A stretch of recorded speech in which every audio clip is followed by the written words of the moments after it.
రోజుకో టైప్ లో మందు కొడుతున్నావు బిడ్డ. నీ క్యారెక్టర్ నాకు అర్థం కావట్లేదు. అది మురికి నీరు కదా. అవినీతితో నిండిపోయిన గాలి పీలుస్తున్నాం, అక్రమాలతో నిండిపోయిన నీరు తాగుతున్నాం, అమానుషత్వంతో నిండిపోయిన ఫుడ్ తింటున్నాం.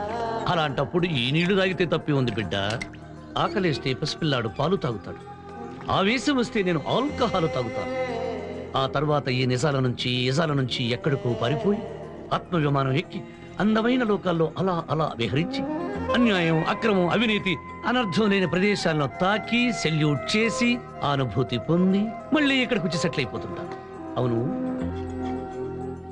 ఇది నా రొటీన్ వర్క్. నువ్వేంటి ఇలా సడన్ గా ప్రత్యక్షమయ్యా? I am in trouble, deep trouble. Dharmarao తమ్ముడు అశోక్ కి నన్నిచ్చి పెళ్లి చేయాలని మా ఇంట్లో అందరూ ప్రయత్నాలు చేస్తున్నారు. నాకు నీ హెల్ప్ కావాలి. ఓరి, నీ బాడీ మందు జాడి లెక్క ఉంటది. అందుకే పూటకొక పోరగాడు నీ మెళ్ళో తాళి కడతానంటాడు. నీ ఫిగర్ ఓ లంగర్ హౌస్. సమజ్జయిందా? ఓ లార్జ్ పోసుకో. ఏయ్ చాలు. ఏంటి నన్ను మత్తులో పడేసి నీ పని చేయించుకుందాం అనుకుంటున్నావా? నీ బాడీ జోగ్రఫీ ప్రకారం ఈ మాత్రం మందు నిన్నేం చేయదు.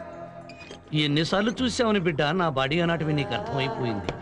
మనం కలిసిన మొదటి రోజే నీ విగరుకి పొగరుకి ఫ్లాట్ అయిపోయాను బాసు. అయినా నిన్ను Tirumala ghat road main gate ముందున్న గరుత్మంతుణ్ణి ఒక్కసారి చూస్తే చాలు గుర్తుండిపోతారు. థ్యాంక్స్.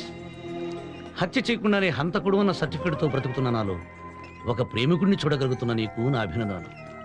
ఆడపిల్ల వచ్చి సాయం చేయమని నాకు చేయకపోతే వాడు మగాడే కాదు. నీ ప్రాబ్లం నేను సాల్వ్ చేస్తాను. థ్యాంక్స్ యోగి.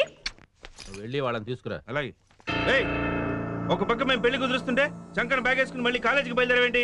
నాకు ఈ పెళ్లి ఇష్టం లేదు. చేసుకుంటే యోగినే చేసుకుంటా. నిన్ను వాడిని చంపి పాతరా. వక్కు జాగ్రత్త. 100 మాటలకు ఒక మాటతో సమాధానం చెబుతా. ఒక శవానికి 100 శవాలతో జవాబు చెబుతా. అనురాధ జోలికి ఎవరూ రాకండి, ఇక్కడే ఉంటుంది. నేను వచ్చి పెళ్లి చేసుకుని తీసుకెళ్లే వరకు నా లవ్వు జోలికి వస్తే కొవ్వు తీసి కైమా ఉండల్లో కలుపుకుని మందులో మంచింగ్ చేసుకుంటా. వస్తా.